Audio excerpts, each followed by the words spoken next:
Stave 5. The end of it.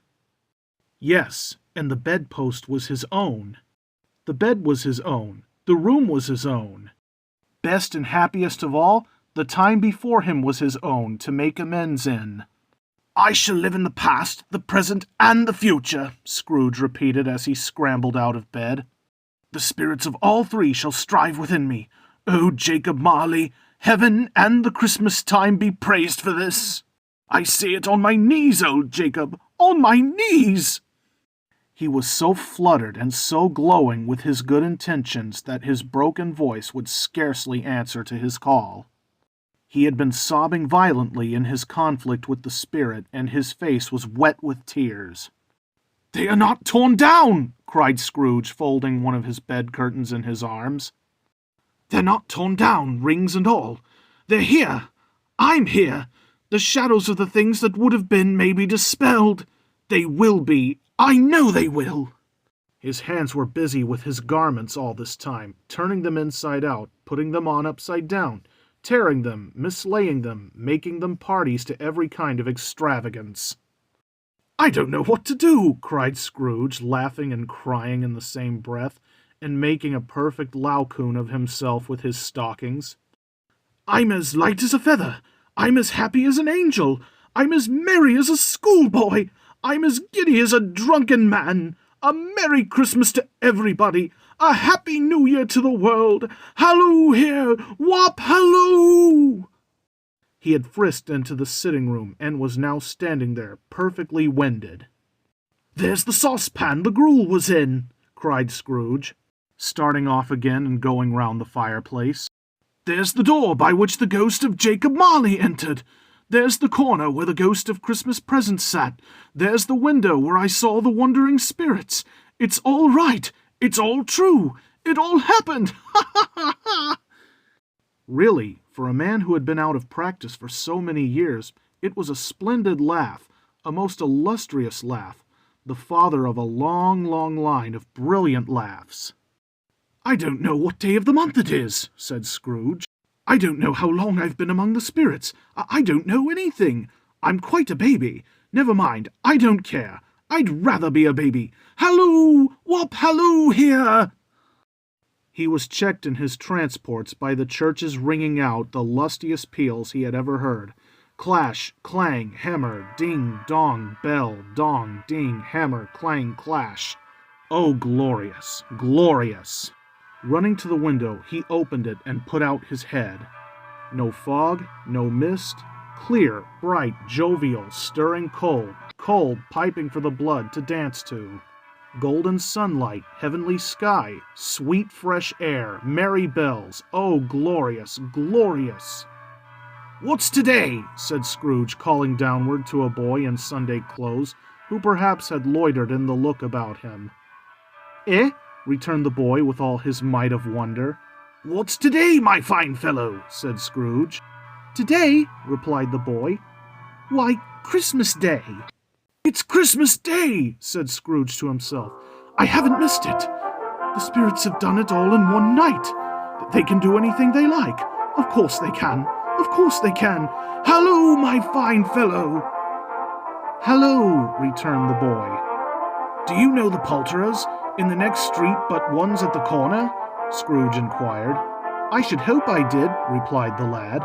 "An intelligent boy," said Scrooge. "A remarkable boy. Do you know whether they've sold the prize turkey that was hanging up there? Not the little prize turkey, the big one."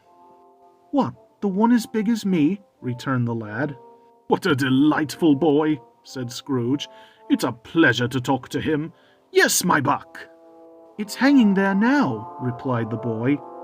"Is it?" said Scrooge. "Go and buy it." "Walk, exclaimed the boy. No, said Scrooge. "I'm in earnest. Go and buy it, and tell them to bring it here, that I may give them the direction where to take it. Come back with the man, and I'll give you a shilling. Come back with the man in less than 5 minutes, and I'll give you half a crown." The boy was off like a shot. He must have had a steady hand at a trigger who could have got a shot off half so fast. "I'll send it to Bob Cratchit's," whispered Scrooge, rubbing his hands and splitting it with a laugh. It's twice the size of Tiny Tim. Joe Miller never made such a joke as sending it to Bob Cratchit's will be." The hand in which he wrote the address was not a steady one, but write it he did, somehow, and went downstairs to open the street door, ready for the coming of the poulterer's man. As he stood there waiting his arrival, the knocker caught his eye. "I shall love it as long as I live," cried Scrooge, patting it with his hand. "I scarcely ever looked at it before. What an honest expression it has in its face." "Here's the turkey. Hello, Whoop, how are you? Merry Christmas!" It was a turkey. He never could have stood upon his legs, that bird. He would have snapped him off in a minute like sticks of sealing wax. "Why, it's impossible to carry that to Camden Town," said Scrooge. "You must have a cab." The chuckle with which he said this, and the chuckle with which he paid for the turkey, and the chuckle with which he paid for the cab, and the chuckle with which he recompensed the boy, were only to be exceeded by the chuckle with which he sat down breathless in his chair again and chuckled till he cried. Shaving was not an easy task, for his hand continued to shake very much, and shaving requires attention, even when you don't dance while you are at it. But if he had cut the end of his nose off, he would have put on a piece of sticking plaster over it, and been quite satisfied. He dressed himself, all the best, and at last got out into the streets.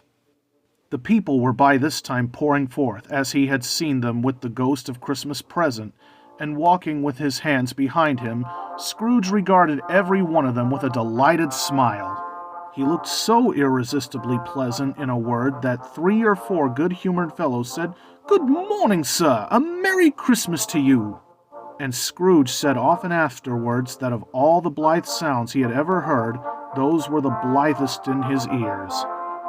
He had not gone far, when coming on towards him he beheld the portly gentleman who had walked into his counting-house the day before, and said, "Scrooge and Marley's, I believe." It sent a pang across his heart to think how this old gentleman would look upon him when they met, but he knew what path lay straight before him, and he took it. "My dear sir," said Scrooge, quickening with pace, and taking the old gentleman by both his hands, "how do you do? I hope you succeeded yesterday. It was very kind of you. A Merry Christmas to you, sir." "Mr. Scrooge?" "Yes," said Scrooge. "That is my name, and I fear it may not be pleasant for you. Allow me to ask your pardon, and will you have the goodness—" Here Scrooge whispered in his ear. "Lord bless me!" cried the gentleman, as if his breath were gone. "My dear Mr. Scrooge, are you serious?" "If you please," said Scrooge. "Not a farthing less. A great many back payments are included in it, I assure you. Will you do me that favor?" "My dear sir," said the other, shaking hands with him, "I don't know what to say. Such "Don't say anything, please," retorted Scrooge. "Come and see me. Will you come and see me?" "I will," cried the gentleman, and it was clear he meant to do it. "Thank ye," said Scrooge. "I am obliged to you. Thank you 50 times. Bless you."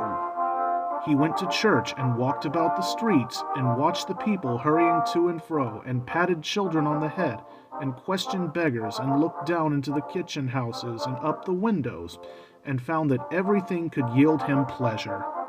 He had never dreamed that any walk, that anything could give him so much happiness.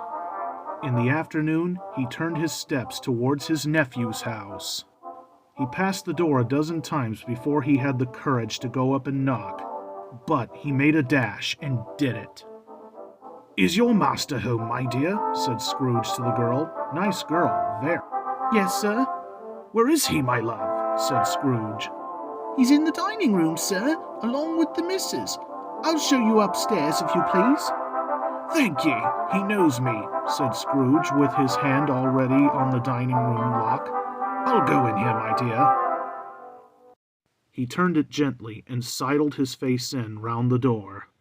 They were looking at the table, which was spread out in a great array, for these young housekeepers were always nervous on such points, and liked to see that everything was right. "Bread!" said Scrooge. Dear heart alive, how his niece by marriage started. Scrooge had forgotten for the moment about her sitting in the corner with the footstool, or he wouldn't have done it on any account.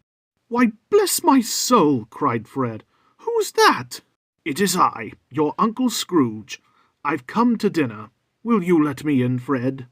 "Let him in. It's a mercy he didn't shake his arm off." He was at home in 5 minutes. Nothing could be heartier. His niece looked just the same. So did Topper when he came. So did the plump sister when she came. So did everyone when they came. Wonderful party, wonderful games, wonderful unanimity, wonderful happiness. But he was early at the office the next morning. Oh, he was early there. If he could only be there first and catch Bob Cratchit coming late.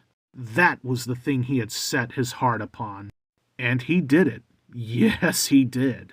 The clock struck 9. No Bob. 1/4 past. No Bob. He was full 18 minutes and a half behind his time. Scrooge sat with his door wide open that he might see him come into the tank. His hat was off before he opened the door, his comforter too. He was on his stool in a jiffy, driving away with his pen as if he were trying to overtake 9 o'clock. "Hello!" growled Scrooge in his accustomed voice as near as he could feign it. "What do you mean by coming here at this time of day?" I'm very sorry, sir," said Bob. "I am behind my time." "You are," repeated Scrooge. "Yes, I think you are. Step this way, if you please." "It's only once a year, sir," pleaded Bob, appearing from the tank. "It shall not be repeated. I was making rather merry yesterday, sir." "Now I'll tell you what, my friend," said Scrooge. "I'm not going to stand for this sort of thing any longer. And therefore," he continued, leaping from his stool and giving Bob such a dig in his waistcoat that he staggered back into the tank again, "and therefore I am about to raise your salary." Bob trembled and got a little nearer to the ruler. He had a momentary idea of knocking Scrooge out with it, holding him and calling him to the people in the court for help and a straight waistcoat. "A Merry Christmas, Bob," said Scrooge with an earnestness that could not be mistaken as he clapped him on the back. "A merrier Christmas, my good fellow, than I have ever given you for many a year. Raise your salary and endeavor to assist your struggling family, and we will discuss your affairs this very afternoon over a Christmas bowl of smoking bishop, Bob. Make up the fires and buy another coal scuttle before you dot another I, Bob Cratchit." Scrooge was better than his word. He did it all and infinitely more. And to Tiny Tim, who did not die, Scrooge became a second father. He became as good a friend, as good a master, and as good a man as the good old city knew, or any other good old city, town, or borough in the good old world. Some people laughed to see the alteration in him, but he let them laugh, and little heeded them, for he was wise enough to know that nothing ever happened on this globe for good at which some people did not have their fill of laughter in the outset.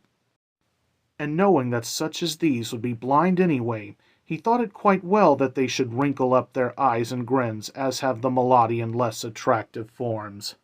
His own heart laughed, and that was quite enough for him. He had no further intercourse with spirits, but lived upon the total abstinence principle ever afterwards. And it was always said of him that he knew how to keep Christmas well, if any man alive possessed the knowledge. May that be said of us, all of us. And as Tiny Tim observed, God bless us, everyone. I hope you all enjoyed this recording of A Christmas Carol by Charles Dickens. And to all of you, a very Merry Christmas and a very, very Happy New Year.